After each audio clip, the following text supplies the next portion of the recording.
C'est extraordinaire de se dire que le premier don que Jésus ressuscité fait à ses apôtres, c'est le don de l'esprit. Vraiment, l'objectif principal de notre soirée, encore une fois, c'est de nous rappeler que la vie dans l'esprit, c'est exactement la même expression que la vie spirituelle.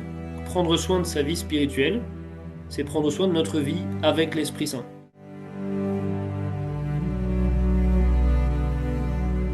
Bonsoir, bienvenue à tous à cette nouvelle conférence du RASSO.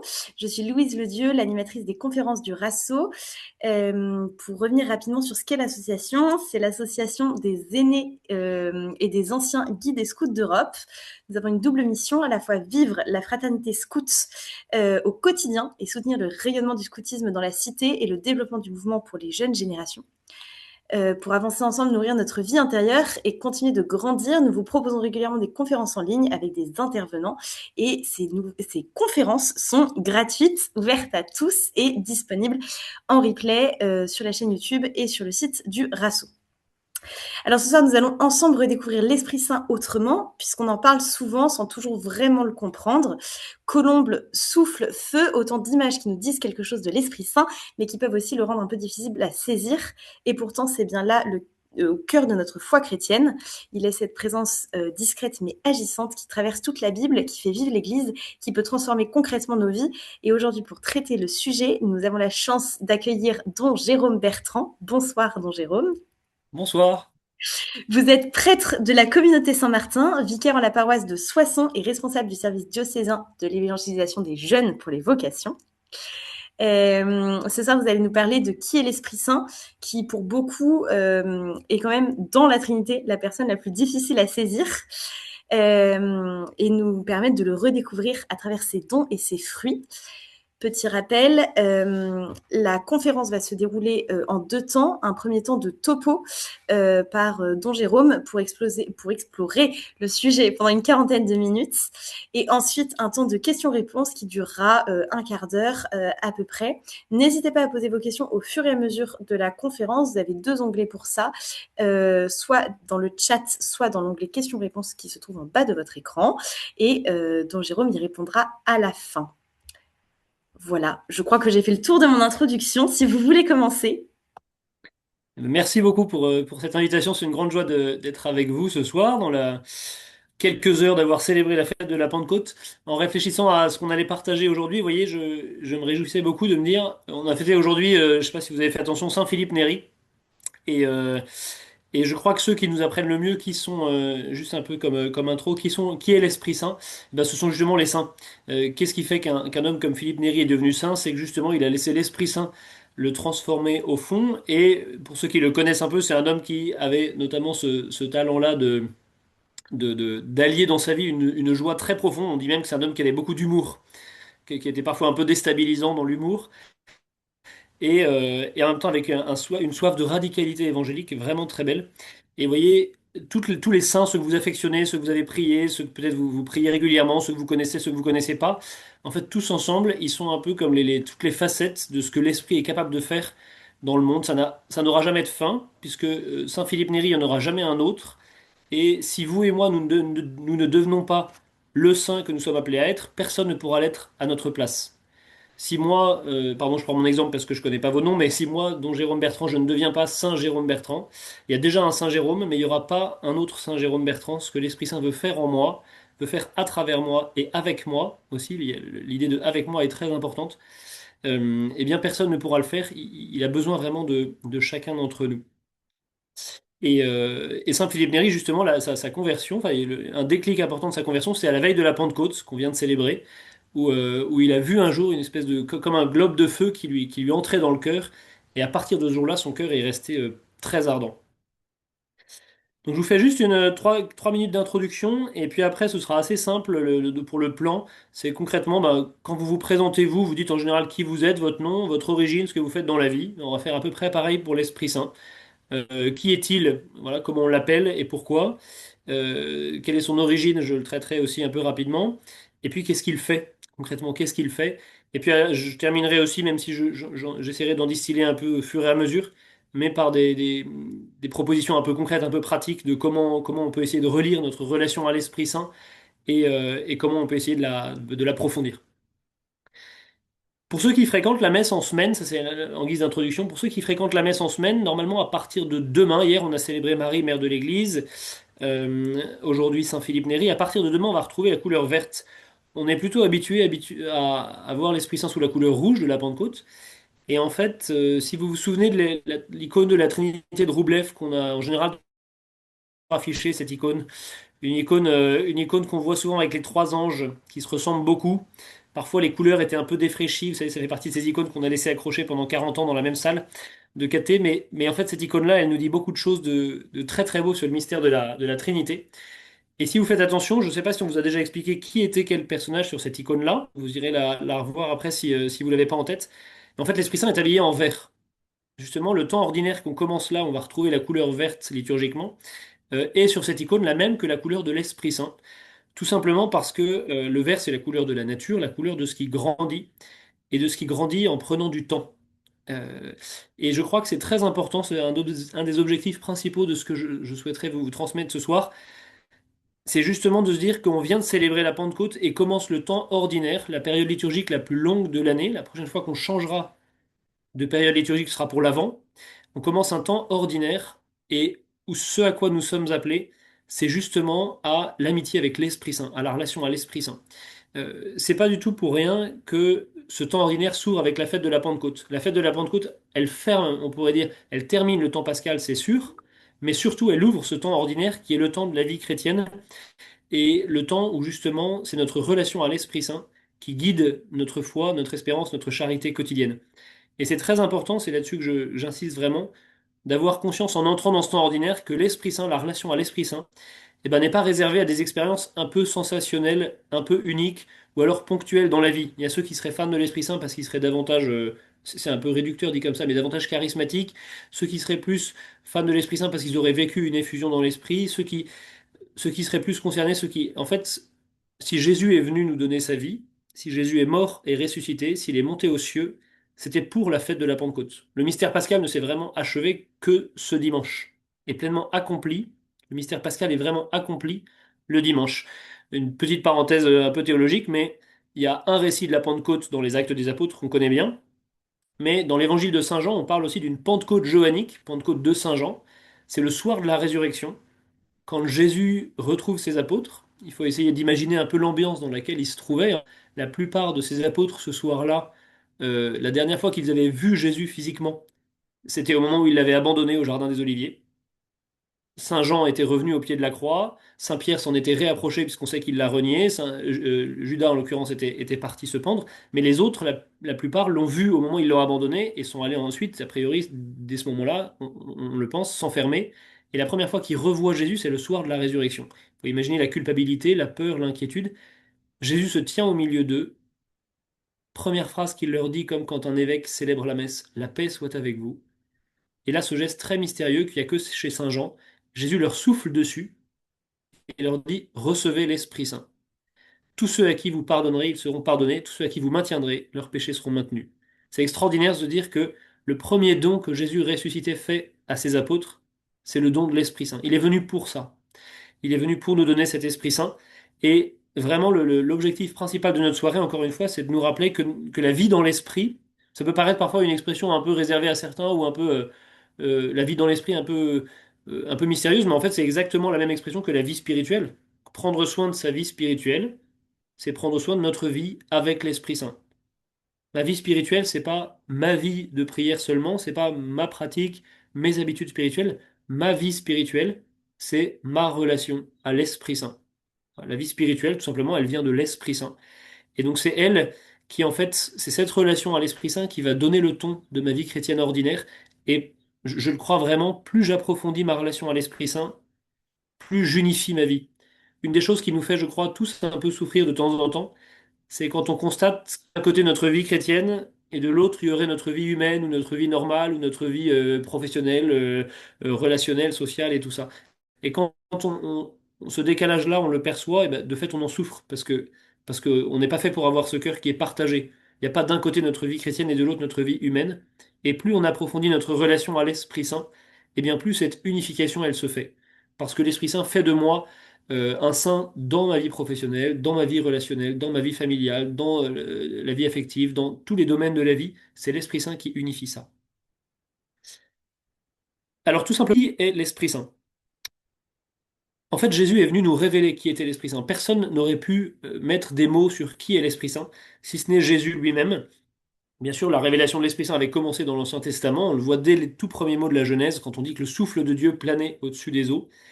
Le problème, c'est que le mot esprit en français, il perd un peu de sa puissance. C'est un mot qui fait un peu ésotérique, c'est toujours un peu fumeux, le esprit. Esprit, es-tu là? On sait plus. Enfin, le mot esprit, un état d'esprit, on parle de mauvais esprit, on parle de bon esprit, on parle des esprits. Le mot esprit, il rend pas très bien toute la puissance qu'il a dans la Bible. En fait, dans la Bible, le mot esprit veut vraiment dire le souffle au sens d'une force physique très puissante. Nous, on peut se plaindre parfois de la météo, mais globalement, le vent, c'est jamais une catastrophe en France. Mais en revanche, le vent, quand vous demandez à quelqu'un qui habite en Haïti ou quelqu'un qui a déjà vécu, par exemple, même si l'exemple est un peu négatif, mais une catastrophe naturelle ou quoi, il sait que la force du vent, elle est d'une puissance inimaginable. Qu'en fait, beaucoup d'éléments faits par l'homme, peu d'éléments, aucun élément, j'allais dire, même fait par l'homme, ne résiste à cette puissance-là. Et le mot souffle, en réalité, il est vraiment très important à essayer de réaliser, essayer de prendre conscience de la puissance qu'il représente, parce que c'est vraiment une des choses qui caractérise le plus l'Esprit Saint.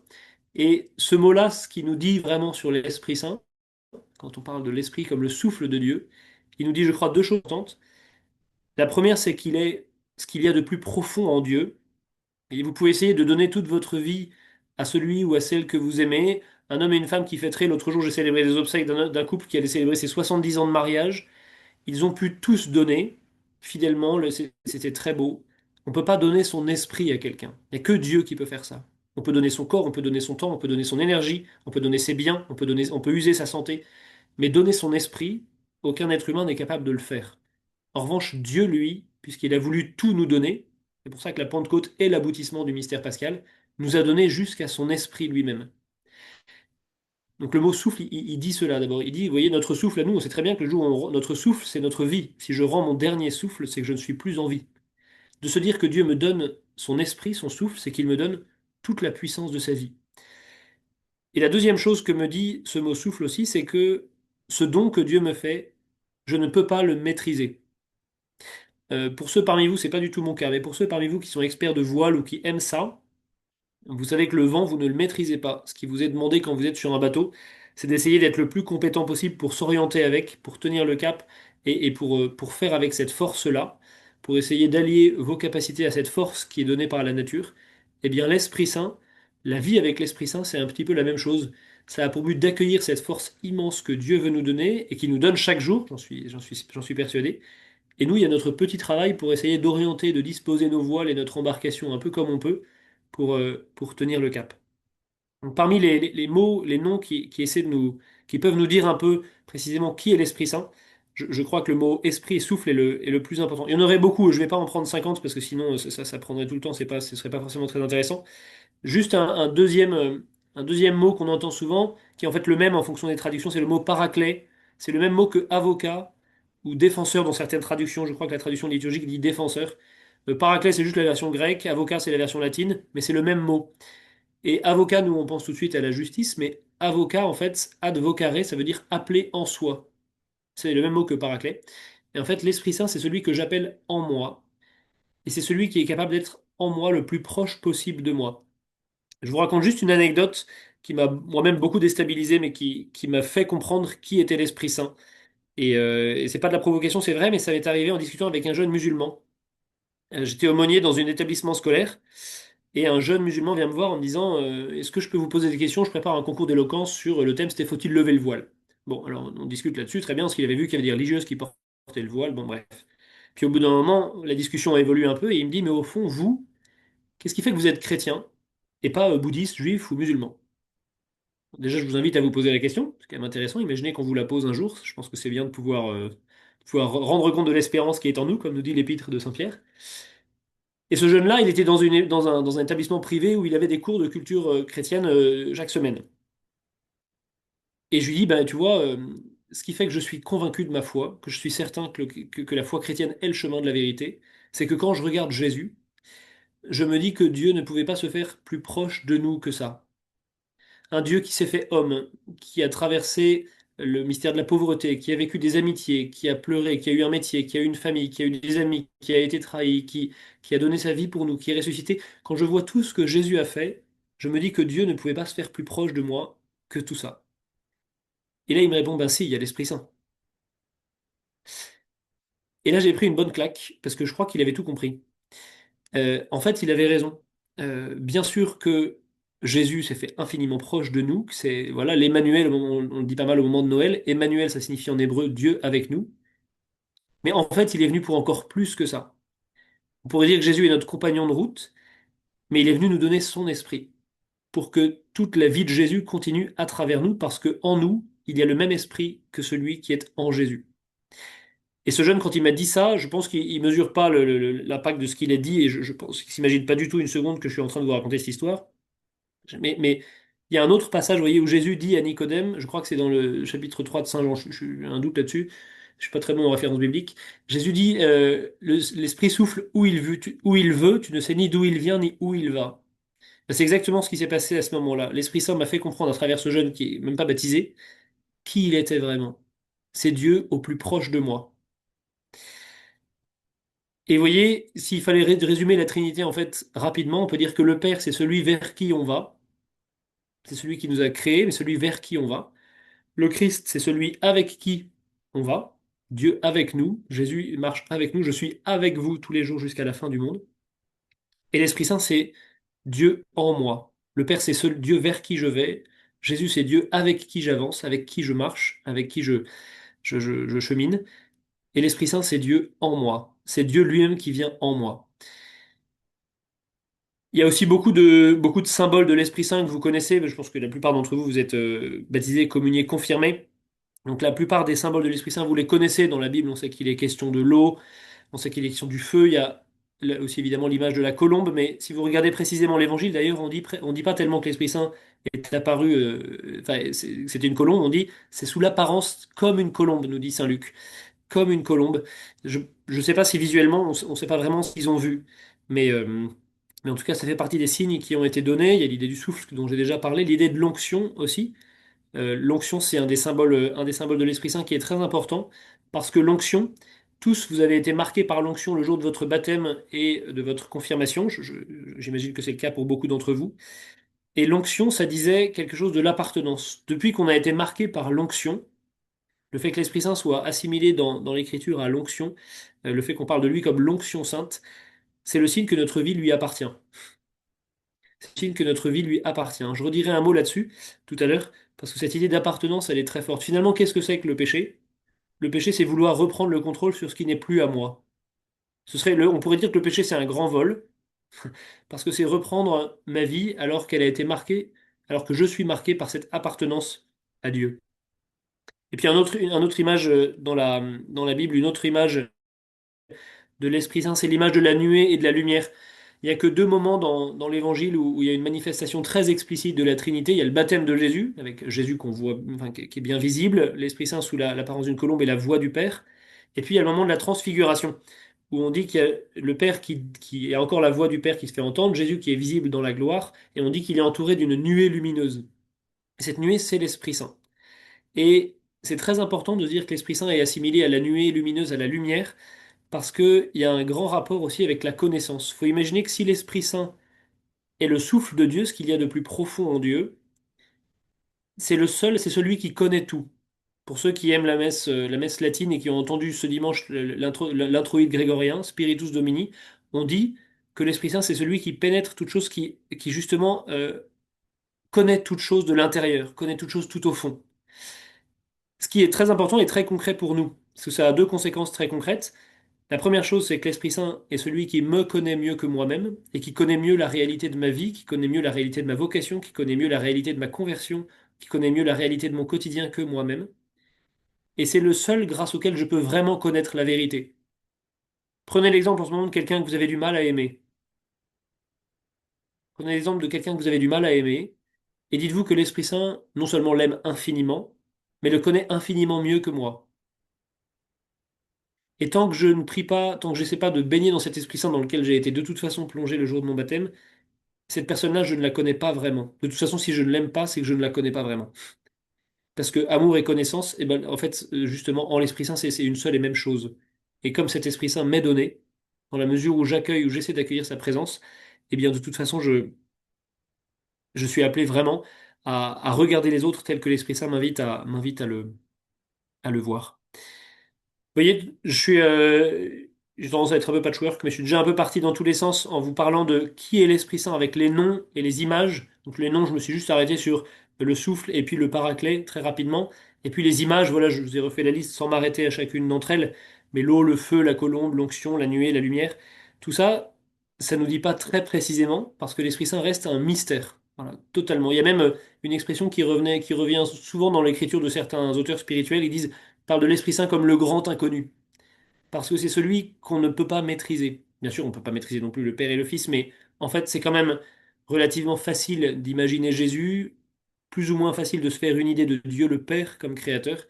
L'Esprit Saint, je ne peux pas saisir, je ne peux seulement me laisser saisir par l'Esprit Saint. Benoît XVI disait souvent que un mystère, qu'est-ce que c'est qu'un mystère? C'est pas quelque chose qu'on ne peut pas comprendre, c'est quelque chose que je n'aurais jamais fini de comprendre. Je reprends l'exemple de Pierre et Roselyne, ce couple de 70 ans de mariage dont je parlais tout à l'heure. Jusqu'au bout, je leur souhaite d'être restés l'un pour l'autre un mystère. J'ai jamais fini de connaître l'autre. De toute façon, le jour où je pense avoir fini, c'est surtout que l'amour commence à mourir, en fait. Euh, que ce soit vrai dans un couple, avec vos amis, dès que je crois avoir compris totalement qui était l'autre, c'est qu'en fait, il n'y a plus la dimension de mystère. Alors que l'Esprit Saint, justement, il restera toujours pour nous absolument mystérieux parce que justement, on aura toujours à progresser dans la connaissance de l'Esprit Saint. On aura toujours des domaines de notre vie qui auront besoin de plus en plus d'être habités, saisis par cet Esprit Saint. Après avoir essayé de dire, alors évidemment c'est très largement incomplet, mais qui est l'Esprit Saint? Un petit mot sur qu'est-ce que fait l'Esprit Saint? Qu'est-ce que fait l'Esprit Saint? Alors juste une petite parenthèse théologique. En fait, dès que une des personnes de la Trinité fait quelque chose, les trois le font. Voilà. On dit, par exemple, si on dit c'est Dieu le Père qui est créateur, en soi c'est vrai, mais on a tendance à approprier au Père la création, mais en fait le Fils et l'Esprit Saint sont aussi créateurs. Quand on dit que le Fils est le Rédempteur, que c'est lui qui a sauvé le monde, c'est vrai, mais c'est aussi le Père et l'Esprit Saint qui sauvent le monde. On appelle ça une appropriation en théologie, c'est pas très important. Enfin si, c'est très important, mais c'est pas le sujet. Euh, et l'Esprit Saint, tout simplement, comme son nom l'indique, l'Esprit Saint, sa mission, c'est de nous sanctifier. Il n'y a pas de grand scoop là-dessus. Mais je vous raconte une autre anecdote qui m'avait peut-être fait comprendre ceci. Quand j'étais séminariste, j'étais en stage avec un prêtre dans le diocèse c'était le diocèse de Bordeaux. Et ce prêtre, un jour, je me confesse, je vous raconterai pas le détail, vous inquiétez pas, je me confesse et à la fin de la confession, je finis l'aveu de mes péchés et il me pose la question suivante, êtes-vous saint? Alors je me dis, mais il n'a pas bien dû m'écouter, cet homme-là, s'il me demande après l'aveu de mes péchés si je suis saint, il n'a pas dû comprendre, il n'a pas dû m'écouter beaucoup. Et puis je me suis souvenu de la conversation qu'on avait eue à table quelques jours avant. Et du coup, j'ai adapté ma réponse. Quelques jours avant, en fait, à table, il nous avait expliqué que, évidemment, on est saint. Bien sûr qu'on est saint, parce que la sainteté chrétienne, c'est pas une performance, c'est une ressemblance. La sainteté chrétienne, c'est pas une performance. C'est-à-dire que ceux parmi nous ce soir qui sont saints, c'est tous ceux qui ont été marqués par la ressemblance avec le Fils de Dieu le jour de leur baptême. Jour, ceux qui essayent d'alimenter cette ressemblance avec le Fils de Dieu, justement par la communion régulière. Ceux qui ont été confirmés par Dieu lui-même dans la grâce de l'Esprit Saint le jour de leur confirmation. Mais la sainteté chrétienne, c'est pas une performance, c'est pas à force de mes efforts à moi, ce qui n'empêche pas de, ça je redirai un mot sur la vertu, hein, c'est pas une apologie de la paresse, mais la sainteté chrétienne, c'est pas une performance, c'est une ressemblance. C'est-à-dire que la sainteté, c'est un don que j'ai reçu de Dieu. Dieu est saint. Je suis fils de Dieu, donc je suis saint. Pour ceux qui fréquentent la messe en français plutôt, vous avez remarqué que récemment, enfin, il y a quelques années maintenant, on a changé le début de la messe. Quand le prêtre dit préparons-nous à la célébration de l'Eucharistie, le prêtre disait avant en reconnaissant que nous sommes pécheurs. Et maintenant le prêtre dit en reconnaissant que nous avons péché. On pourrait dire que c'est quasiment passé inaperçu. En fait, c'est pas du tout un détail. Parce que au fond, depuis notre baptême, nous ne sommes plus pécheurs. Au fond du fond, dans notre être, nous sommes saints. Nous commettons des péchés, mais nous sommes saints. Je suis désolé pour cette comparaison qui est pas terrible, mais c'est bientôt la finale de la Ligue des Champions. Un joueur de foot qui est sélectionné, il va faire des bonnes actions, il va faire des mauvaises actions, mais il est sélectionné, il fait partie de l'équipe, point. C'est inscrit et c'est extrêmement spirituel, vous me pardonnerez, mais c'est juste pour faire comprendre la chose. Depuis notre baptême, nous sommes saints, de toute façon. Et cette sainteté de Dieu, elle nous est donnée. Et nous faisons des péchés, malheureusement, c'est pour ça qu'on retourne à la confession pour en demander pardon. Mais concrètement, nous sommes saints. Et donc, cet esprit, c'est cet esprit qui, quand ce prêtre m'a posé la question, en fait, il me demandait de poser un grand acte de foi. Quand il me dit, après ma confession, alors je viens justement de dire mes péchés, êtes-vous saints? La réponse qu'il attendait, j'ai un peu bafouillé, c'était oui. Et alors, je crois que j'ai répondu, j'espère, parce que je savais que c'est ce qu'il voulait entendre, mais je n'étais pas très convaincu. Et alors, il a continué, parce qu'il était un peu provoque, je pense. Il me dit, mais êtes-vous un grand saint? Et alors là, si je répondais non, évidemment, c'était surtout ne pas croire en la grandeur de l'Esprit Saint. Puisque justement, la sainteté, c'est pas la grandeur de mes forces, mais la grandeur du don de l'Esprit Saint. Et bien, évidemment, que j'étais obligé de répondre oui, oui, oui, oui. J'étais vraiment bafouillant et pas très convaincu. Mais en fait, vous voyez, on parlait tout à l'heure, je vous donnais un mot sur Saint Philippe Néri. Euh, on n'a pas le droit d'imaginer qu'il y a d'un côté les grands saints de l'Église et que vous et moi, en visio ce soir, qui prenons soin déjà, c'est très beau d'être là, de votre vie spirituelle, de votre amitié avec l'Esprit Saint, que vous et moi, on serait des chrétiens de bas étage, quoi. En fait, dans l'Église, il n'y a pas, c'est impossible que dans le plan de Dieu, il y ait d'un côté les grands saints et de l'autre le rez-de-chaussée. Ça n'est pas imaginable. Qu'on soit jamais connu comme Saint Philippe Néri, ça, c'est pas la question, on s'en moque pas mal. Si Dieu veut qu'on le soit, on le sera, mais c'est pas l'objectif. Et c'est certain que dans le monde se cache énormément de grande sainteté, de grandes grâces de sainteté dans des vies cachées. C'est ce qui s'est passé d'ailleurs du temps de Thérèse de Lisieux. Saint-Philippe Néri était connu à Rome de son vivant, Thérèse de Lisieux n'a jamais été connue de son vivant. De son vivant, elle a eu une vie absolument insignifiante. Mais c'est justement après que ça s'est révélé. Mais il ne s'agit pas de vouloir être vu, bien sûr. Mais en revanche, il s'agit de commencer par cet acte de foi puissant que je suis fait pour une sainteté qui est immense, qui est très grande. Mais cette sainteté, en fait, elle relève de l'alliance avec l'Esprit Saint. J'aime bien le mot d'alliance parce que c'est quoi des alliés? Des alliés, c'est quelqu'un qui ont conscience qu'ils mènent le même combat et qui ont besoin d'unir leurs deux libertés pour atteindre le même objectif. On est fait, comme chrétiens, on parle souvent des chrétiens et on a bien raison, comme des disciples de Jésus. On est fils du Père, on est disciples de Jésus, on est même frères du Christ, hein. Jésus dit après sa résurrection, va voir, va trouver mes frères. Mais avec l'Esprit Saint, on pourrait parler, on est des alliés de l'Esprit Saint. Parce que notre but, c'est le même, c'est la sanctification du monde, c'est le salut du monde, et que l'Esprit Saint veut nous associer pour ça. Il a voulu que nos forces soient associées à la sienne pour ça. Mais il y a toujours l'idée que dans une alliance, elle peut être rompue. Elle ne sera jamais du côté de l'Esprit Saint, mais par nous, elle peut l'être. Dans l'idée d'alliance, il y a toujours l'idée qu'il reste deux libertés. Et l'Esprit Saint ne reprendra jamais notre liberté. On peut avoir parfois une attente, quand on prie beaucoup l'Esprit Saint, on aimerait que l'Esprit Saint nous conduise, ou quand on prie l'Esprit Saint en particulier dans un discernement, que ce soit un discernement très important d'une vie, comme un discernement vocationnel, un discernement d'engagement important, ou un discernement simple du quotidien, on aimerait parfois que la réponse nous tombe du ciel, ou que ce soit, que ça paraît, que ça devienne une évidence. Et en fait, on est souvent déçu que ça ne soit pas le cas.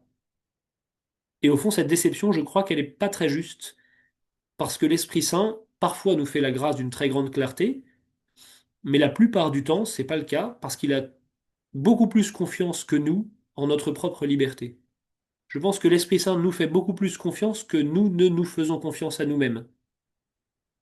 En réalité, si je suis baptisé, communié, confirmé, j'ai absolument tout ce qu'il faut pour être un très grand saint en ce mardi 26 mai 2026.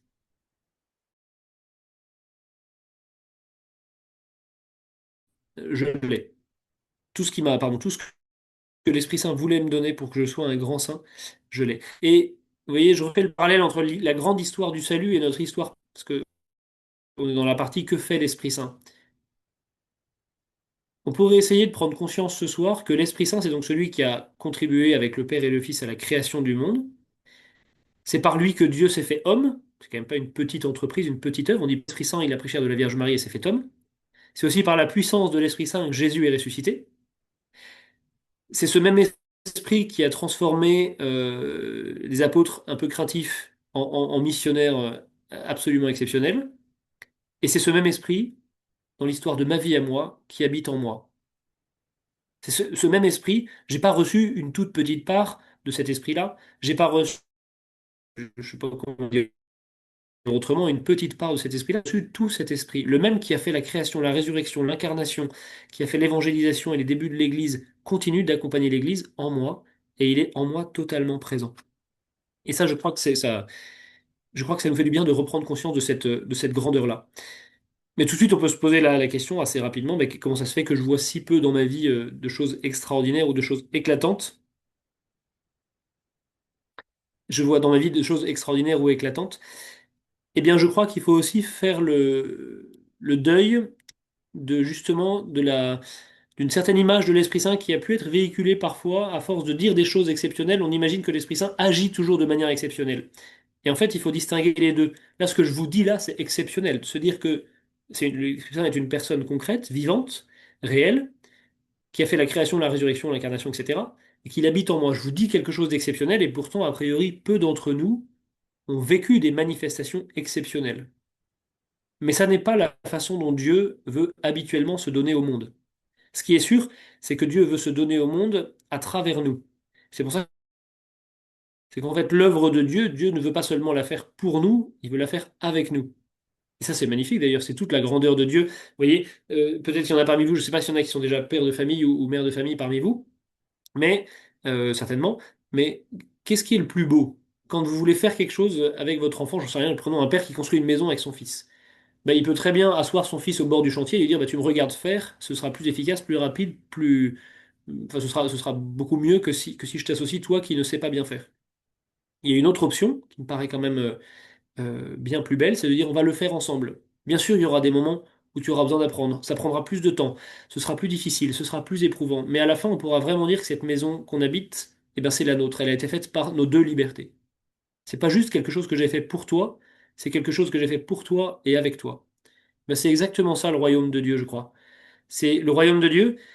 Dieu nous aime tellement qu'il nous fait pas seulement du prêt-à-porter, mais qui fait du sur-mesure avec nous pour justement qu'à la fin on puisse se dire waouh, non seulement le ciel est infiniment plus beau que tout ce que je pensais, mais en plus, Dieu a pris le bien qu'il y avait dans ma vie pour faire en sorte que ce bien fasse partie de la beauté du ciel. Et donc, vous voyez, il y a un enjeu très puissant à notre amitié, à notre alliance avec l'Esprit Saint, et qui est beaucoup plus que personnel. Vous voyez, un des enjeux très importants dans cette relation à l'Esprit Saint auquel il faut souvent penser, c'est que l'Esprit Saint, en réalité, c'est pas seulement une relation personnelle que j'ai à construire avec lui. L'Esprit Saint, il est donné aussi à l'Église. L'Esprit Saint, il fait l'Église. On dit que l'Esprit Saint est l'âme de l'Église. Et donc, pourquoi c'est si important que ça que chacun d'entre nous approfondisse son amitié, sa relation à l'Esprit Saint? Parce que justement, il en va du bien de l'Église. Ce qui fait que l'Esprit Saint veut passer à travers chacune de nos vies, c'est pour porter du fruit. Je vais dire un petit mot sur la distinction entre les dons de l'Esprit Saint et les fruits de l'Esprit Saint. On est toujours dans la partie sur que fait l'Esprit Saint. Vous voyez, je ne vais pas passer trois plombes là-dessus parce que c'est pas le but de la soirée non plus, mais il y a tout ce que fait l'Esprit Saint dans l'histoire du salut, l'histoire biblique. Mais cette histoire-là, une fois que vous avez fini de lire la Bible et que vous avez fermé votre livre, il faut avoir bien conscience que cette histoire, elle continue, mais dans notre vie à nous. La vie de l'Église, notre vie spirituelle les uns à nous ce soir, c'est l'histoire sainte qui continue. Il n'y a pas d'un côté l'histoire sainte qui est terminée, puis maintenant on patauge, quoi. C'est l'histoire de l'Église, l'histoire chrétienne aujourd'hui, c'est l'histoire sainte qui continue. Et donc notre sainteté, elle est vraiment le plus grand service à rendre aux générations qui viennent, le plus grand service à rendre à vos amis, le plus grand service à rendre au monde aujourd'hui qui semble parfois perdre un peu de repères, bah, c'est évidemment d'être saint, d'être des alliés de l'Esprit Saint. Et on parle souvent, on a certainement dû vous parler souvent au moment de votre confirmation des dons de l'Esprit Saint. Alors les dons de l'Esprit Saint, c'est important de les connaître, je pense que beaucoup doivent les avoir en tête, sagesse, intelligence, conseil, force, science, piété et crainte de Dieu. Ces dons de l'Esprit Saint, on les reçoit un petit peu comme pour moi, c'est tout simplement, ça c'est très biblique comme image, il n'y a rien d'exceptionnel, comme la graine. On a reçu ces dons-là, ça ne veut pas nécessairement dire que tous ces dons-là, ils ont totalement éclos dans notre vie. On a reçu tout ce qu'il fallait pour pouvoir en vivre, mais ils n'ont pas forcément totalement éclos dans notre vie. Moi, ce que je vous invite à faire avec les dons de l'Esprit Saint, reprendre la liste, vous la retrouvez si vous ne l'avez pas en tête facilement, reprendre la liste et vous dire quel est le don dont j'ai vraiment besoin en ce moment pour ma conversion. Quel est le don en ce moment dont j'ai profondément besoin pour ma conversion. Tiens, le don d'intelligence, c'est être capable de voir justement les choses de l'intérieur. Intus legere, l'intelligence, c'est évidemment pas seulement, c'est pas du tout le côté intellectuel ou la compétence intellectuelle. L'intelligence, c'est être capable de voir les choses de l'intérieur. Euh, Peut-être que j'ai besoin de revoir telle ou telle personne que je crois connaître, sur laquelle mon regard ne change pas. J'ai besoin de la revoir de l'intérieur comme Dieu la voit. Le don de piété, voilà, la fidélité à la prière, c'est quand même une galère quotidienne pour, bah, pour tout chrétien. Et donc une fidélité qui soit belle et profonde, eh ben, le don de piété, on a souvent à le redemander. Donc les dons de l'Esprit Saint, ils nous sont donnés à la confirmation en plénitude, et de temps en temps, ça vaut le coup de s'interroger sur lequel est-ce que je dois demander avec plus d'insistance en ce moment. Mais je voulais surtout dire un petit mot sur les fruits de l'Esprit Saint, parce qu'ils sont, je crois, parfois un peu moins connus, et je crois que c'est important aussi d'avoir la liste en tête dans le cœur, pourquoi pas de la prendre par cœur. Vous pourrez regarder, c'est de mémoire Galates 5, 22. Euh, en fait, vous l'avez déjà entendu cette liste, hein, c'est amour, joie, paix, patience, bonté, bienveillance, fidélité, douceur et maîtrise de soi. Et bien, première question, pour aussi prendre la mesure de notre vie dans l'Esprit Saint. Ça, ce sont donc les fruits de l'Esprit Saint. À quoi est-ce qu'on reconnaît la présence de l'Esprit Saint dans notre vie? C'est pas les expériences sensationnelles, c'est pas un grand ressenti émotionnel, c'est pas ça. À quoi je reconnais la présence de l'Esprit Saint dans ma vie? Eh bien, aux fruits, tout simplement. Là où l'Esprit Saint est présent, les fruits de l'Esprit sont présents. Peut-être pas tous, mais l'un d'entre eux. Amour, joie, paix, patience, bonté, bienveillance, fidélité, douceur, maîtrise de soi. Eh bien, demandez-vous en voyant ces fruits, quels sont les fruits qui sont déjà portés dans votre vie. C'est certain qu'il y en a. Peut-être que certains parmi nous, par leur patience ou leur bonté, évidemment, portent déjà quelque chose du fruit que Dieu veut donner au monde. Et il y a un moment où Jésus, dans le chapitre 15 de l'évangile de Saint Jean, en disant que Jésus est la vigne, il dit, vous êtes les sarments. En fait, c'est très puissant et je crois que la sève, c'est l'Esprit Saint, justement. Si on continue l'image de la vigne, la sève, c'est l'Esprit Saint. Mais cette image-là, elle est très puissante parce que si Jésus nous dit, mon Père, c'est le vigneron, je suis la vigne, vous êtes les sarments, donc les branches, ça veut dire que Jésus veut absolument passer par nous pour donner son fruit au monde. C'est-à-dire que Jésus aurait très bien pu donner directement au monde tout ce qu'il voulait lui donner. La réalité, c'est qu'il veut passer par nous. Les grappes de raisin, elles sont au bout des sarments, au bout des branches. Et donc Jésus nous prend tellement au sérieux et nous donne son esprit pour ça, pour que justement ce soit son fruit que nous puissions porter dans le monde. Alors, en reprenant, je vous souhaite de pouvoir vivre cela dans la semaine qui vient, en reprenant cette liste des fruits de l'Esprit Saint, amour, joie, paix, patience, bonté, bienveillance, fidélité, douceur, maîtrise de soi, peut-être que vous pouvez vous poser deux questions. D'abord, quels sont les fruits qui passent déjà dans ma vie? Toujours commencer par le positif, par ce qui est bon. C'est certain que l'Esprit Saint passe déjà dans notre vie. Voilà, si vous êtes là ce soir, encore une fois, c'est qu'en plus vous prenez soin de votre vie, de votre formation chrétienne, donc c'est plutôt le signe qu'il y a un désir, qu'il y a un dynamisme, qu'il y a un réel élan. Donc l'Esprit Saint passe déjà. Et puis après, parfois, ça vaut le coup de se poser la question, ça peut être une façon de préparer sa confession, de reprendre la liste des fruits de l'Esprit Saint. Ça vaut le coup de se poser la question, de dire quel est le fruit qui ne passe plus en ce moment, qui justement n'est plus donné.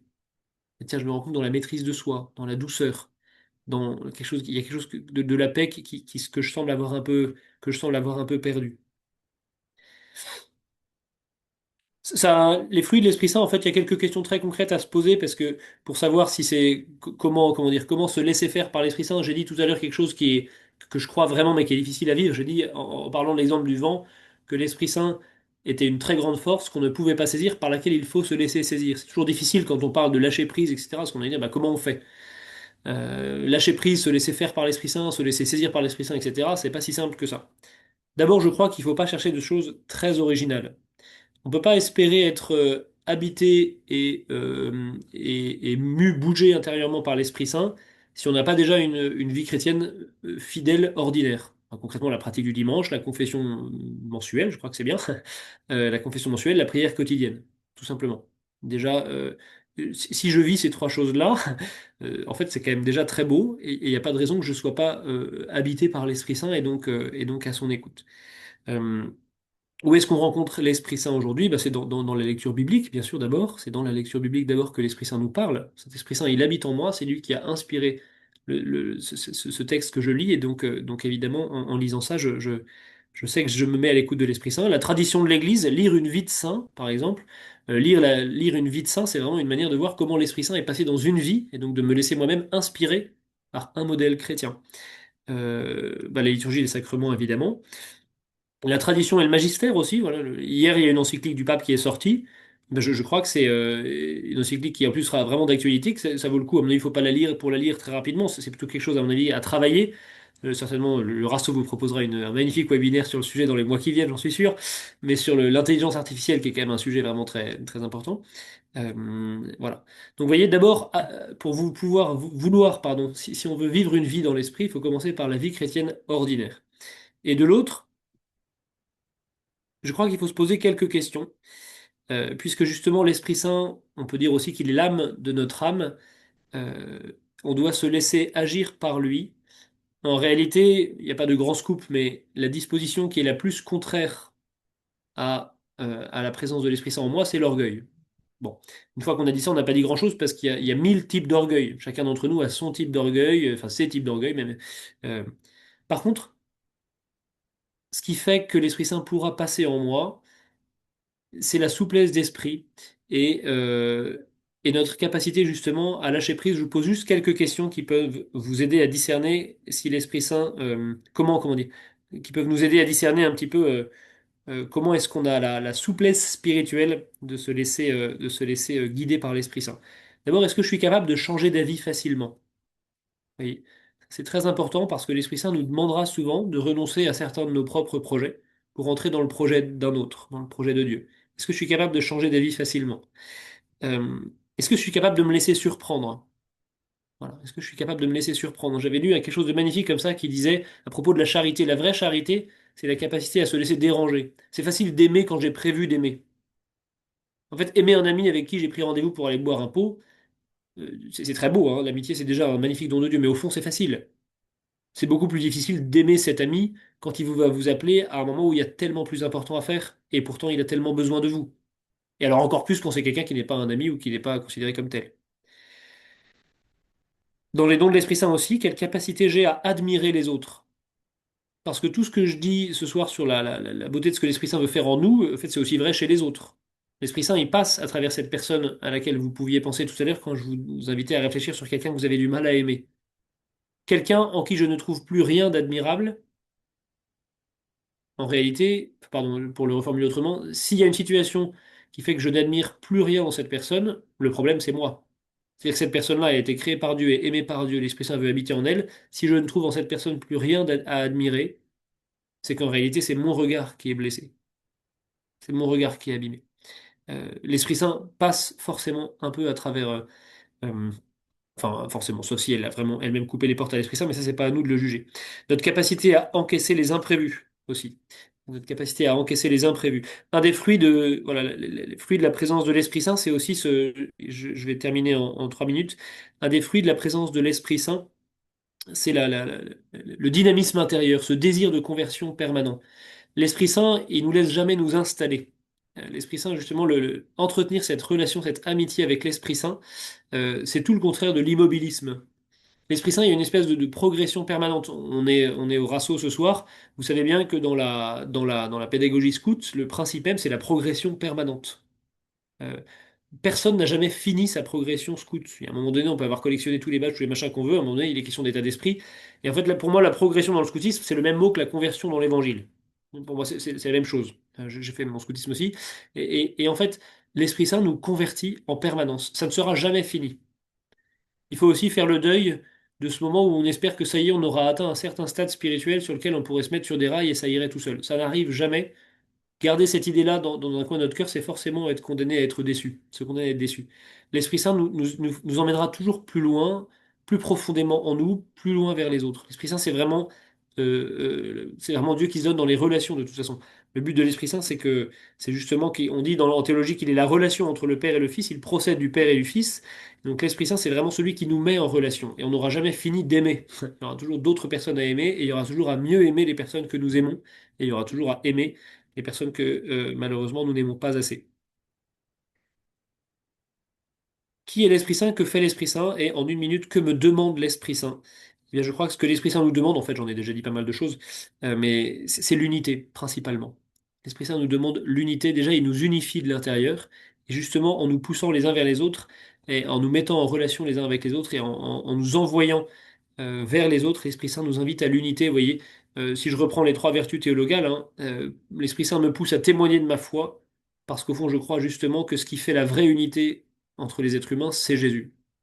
Sur le reste, on ne se mettra pas vraiment d'accord. Ce qui fait la réalité, la vraie unité entre les êtres humains, c'est le Christ. Et donc l'Esprit Saint me pousse à cette unité entre les hommes en témoignant de ma foi. L'Esprit Saint me pousse aussi à espérer. Il y a rien de plus contraire à l'esprit de l'Évangile qu'un esprit de pessimisme ou une ambiance un peu de plainte qui parfois est très française d'ailleurs.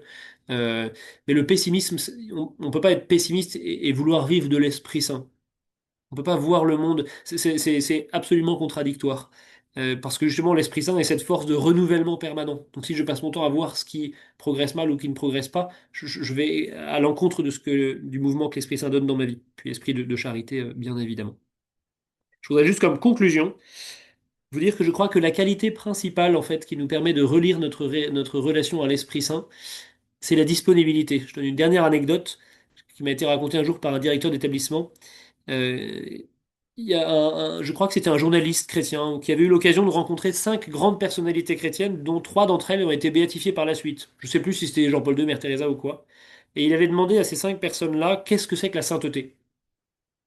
Et ces cinq personnes avaient donné la même réponse, qui disait être saint, c'est être disponible. Être saint, c'est être disponible. Et je trouve cette réponse absolument magnifique, parce que pour moi, elle dit très bien l'équilibre entre enfin, comment dire, la disponibilité, c'est tellement vrai à la fois dans notre vie humaine, c'est tellement agréable, les gens disponibles, quand vous êtes avec eux, ils sont vraiment là, quand vous avez besoin d'eux, ils sont là, quand voilà, il y a une espèce de disponibilité intérieure, et en même temps la disponibilité à Dieu. Voilà, être disponible, celui qui est disponible, c'est celui qui n'est pas le plus important à ses yeux. Il y a toujours plus important que lui. Voilà, cette idée de la disponibilité. Et donc, pour reprendre rapidement ce que je vous dis, dans les trois conseils que je me permets de vous donner, le premier, c'est celui de reprendre la liste des fruits de l'Esprit Saint, en vous posant la question de lesquels je porte et lequel peut-être je pourrais porter davantage. Euh, le deuxième conseil, c'est celui de reprendre la séquence à l'Esprit Saint que je vais lire maintenant, enfin qu'on lira peut-être à la toute fin comme prière pour conclure notre soirée, de reprendre cette séquence à l'Esprit Saint et pourquoi pas de la, de l'apprendre par cœur un jour, à force de la prier. Et le troisième conseil, ce serait de peut-être certains d'entre vous le vivent déjà, mais de s'intéresser pas mal aux vides saints. Et au fond, c'est eux qui nous révèlent justement toute la richesse des dons de l'esprit. Voilà, il y a un texte que je vous lirai pas, ce serait trop long, mais un texte de Saint Cyril de Jérusalem qui est donc un père de l'Église et qui dit l'Esprit Saint c'est comme l'eau et c'est comme la pluie qui tombe sur la nature. J'ai commencé par la couleur verte tout à l'heure. C'est comme la pluie qui tombe sur la nature. C'est la même eau, la même grâce, la même pluie qui tombe et qui porte des fruits absolument différents. Dans toute la végétation, vous avez des plantes différentes. Il le dit de manière beaucoup plus belle, évidemment. Vous avez des plantes différentes, des fruits différents, des fleurs différentes mais c'est la même grâce qui tombe en chacun. Et bien, c'est le même esprit qui nous est donné à tous ce soir, mais chacun d'entre nous a quelque chose d'unique à donner, qui de toute façon est pour le bien de tous. Le plus grand service à rendre à vos proches dès demain matin, eh bien, c'est de prendre soin de notre alliance avec l'Esprit Saint. Et je m'arrête là. Merci beaucoup, ton Jérôme. Questions-réponses. J'en ai déjà deux qui sont tombées et que je vais pouvoir vous poser. La première, c'est pour rebondir, don Jérôme, sur quelque chose que vous avez dit tout à l'heure sur le fait que les trois personnes de la Trinité, on leur attribue parfois un rôle particulier, là où en fait, en réalité, les trois contribuent. La question, c'est pourquoi le Fils et l'Esprit Saint sont aussi créateurs et de quelle façon, comment ça se manifeste. Oui. Il y a une image très belle qui est prise par un père de l'Église, je ne sais plus lequel c'est, je veux dire une bêtise, peu importe, qui dit que le Fils et l'Esprit Saint sont comme les deux mains du Père. C'est de toute façon une action, quelle qu'elle soit, une action de Dieu, elle est toujours l'action de la Trinité. Voilà. De toute façon, il n'y a jamais une action du Père. On dit que la Trinité, c'est Dieu qui est, on peut distinguer, mais jamais séparer. Ça peut nous paraître des mots, mais en fait, c'est très puissant. La Trinité, on dit qu'en Dieu, il y a une distinction des personnes, mais qui n'a jamais une séparation. Voilà. Partout où Dieu agit, le Père, le Fils, l'Esprit Saint agissent ensemble. De fait, on attribue, comme j'ai dit tout à l'heure, on attribue certaines actions à l'un ou l'autre, à l'une ou l'autre des personnes, mais en fait, c'est toujours l'action des trois. Et comment ça se manifeste? Eh bien, je risquerais de vous dire une bêtise parce que je me souviens d'une distinction qu'on avait, mais je l'ai plus en tête, qui dit que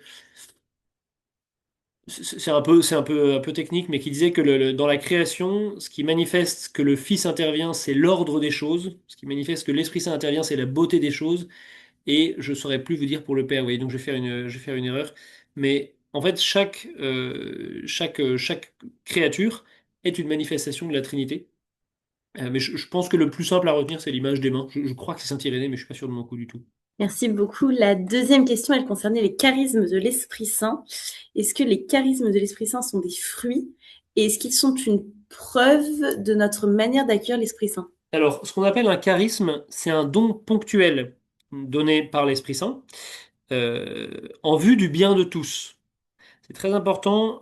Cette définition, elle est importante parce que euh, moi, on a un professeur de théologie à la Catho de Paris qui nous mettait toujours en garde contre une certaine utilisation du mot charisme, qui est parfois un peu, à mon avis, un peu excessive ou un peu maladroite, parce que on peut pas s'attribuer à soi-même un charisme. J'ai le charisme de. Quand on dit ça, déjà, on se donne une espèce d'autorité divine qui est un peu risquée. Euh, Par contre, c'est très vrai, évidemment, qu'il existe des charismes qui sont pas forcément liés au fruit de l'Esprit Saint. Euh, Quelqu'un qui va avoir, moi, j'y crois tout à fait, un charisme, une parole de connaissance. Pour ceux qui ont déjà participé à une veillée, on va appeler ça charismatique, mais même l'appellation de veillée charismatique, en fait, une messe, elle est charismatique en soi. Mais quelqu'un qui va avoir une parole de connaissance, ça peut tout à fait être un charisme. C'est un don ponctuel qui est donné à ce moment-là pour le bien de tous. C'est pas seulement pour la sanctification de la personne qui a un charisme, il est donné pour le bien des autres. En revanche, c'est pas parce que la personne a ce charisme à ce moment-là qu'elle peut se donner, comment dire, une sorte d'autorité charismatique, qu'elle peut donner à ses paroles en général une autorité charismatique. Vous voyez, c'est un don ponctuel qui est fait à un moment. Et qu'est-ce qui va attester que ce don venait bien de Dieu? Parce que si je vous lance une parole de connaissance comme ça pourrait paraître très beau, mais en fait, ça serait pas du tout, elle viendrait pas du tout de l'Esprit Saint. Qu'est-ce qui fait qu'on va reconnaître qu'il est de Dieu? Eh bien, il me semble qu'il y a d'abord, est-ce que justement ça porte les fruits dont on a parlé comme étant les fruits de l'Esprit Saint? Et la deuxième chose, c'est toujours qu'en dit l'Église? Je vous donne un exemple très concret auquel nous on est confrontés prêtres parfois. C'est assez vrai que vous avez des gens qui sont capables de faire passer le feu, par exemple. Il y a parfois des dons comme ça qui sont un peu étonnants. Je dis bien le mot don et pas charisme exprès. En fait, ça existe. Moi, j'ai rencontré des personnes qui ont été guéries, j'ai rencontré des personnes qui l'ont fait, etc. Ça existe réellement. Quelqu'un, vous avez une brûlure, il vous l'enlève. Il faut jamais y avoir recours, à mon avis. C'est une autre question. Mais que dit l'Église là-dessus? Elle dit trois choses pour ce genre de dons un peu spéciaux.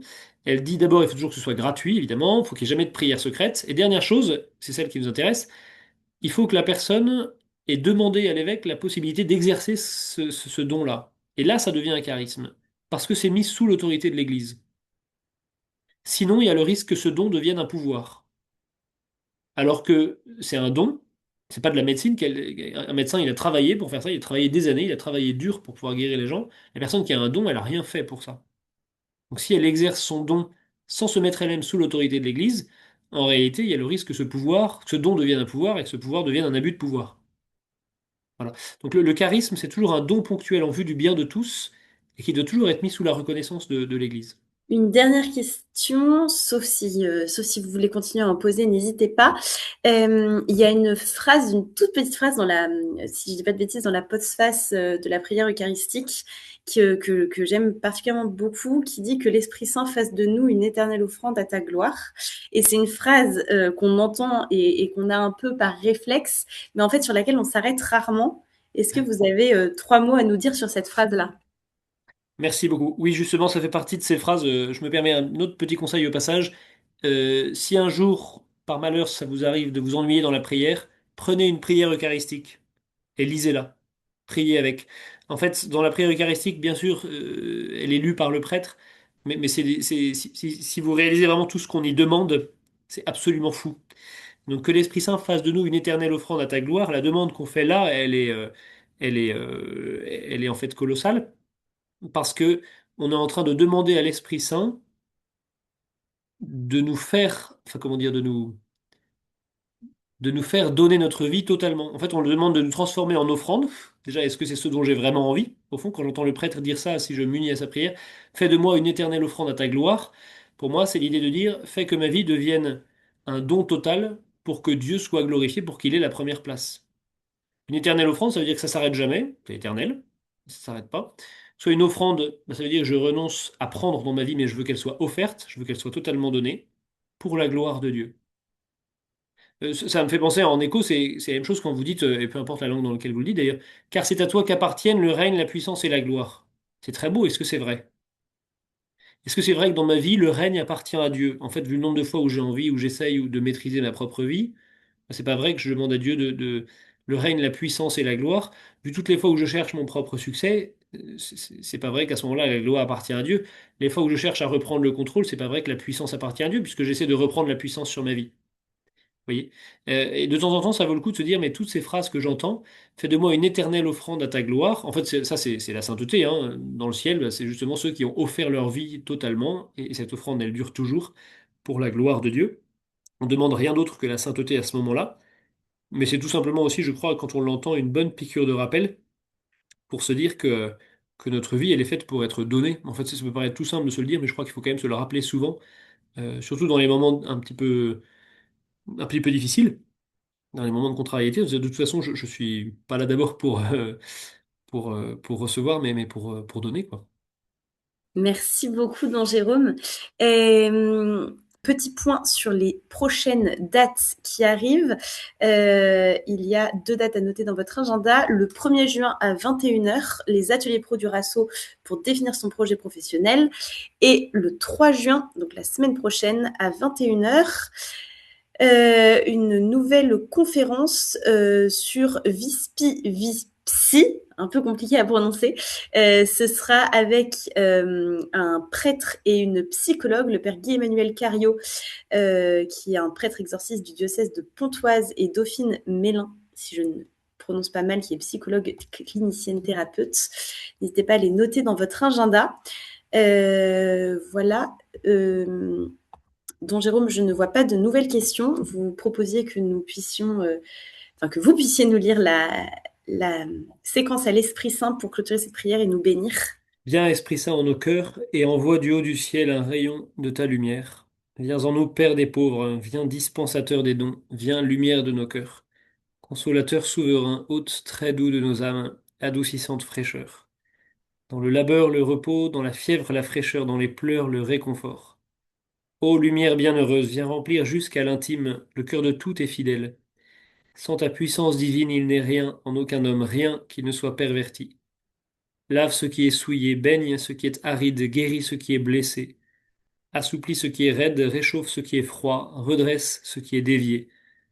À tous ceux qui ont la foi et qui en toi se confient, donne tes 7 dons sacrés. Donne mérite et vertu, donne le salut final, donne la joie éternelle. Amen. Bien, Esprit Saint, nous te demandons de nous habiter chaque jour. Nous te le demandons par l'intercession de la Vierge Marie. Garde-nous dans un grand désir de la sainteté et daigne faire descendre sur nous ta bénédiction au nom du Père et du Fils et du Saint-Esprit. Amen. Merci beaucoup, don Jérôme. Merci à tous ceux Merci à qui vous. sont présents. Bonne soirée et à bientôt. À bientôt. Au revoir.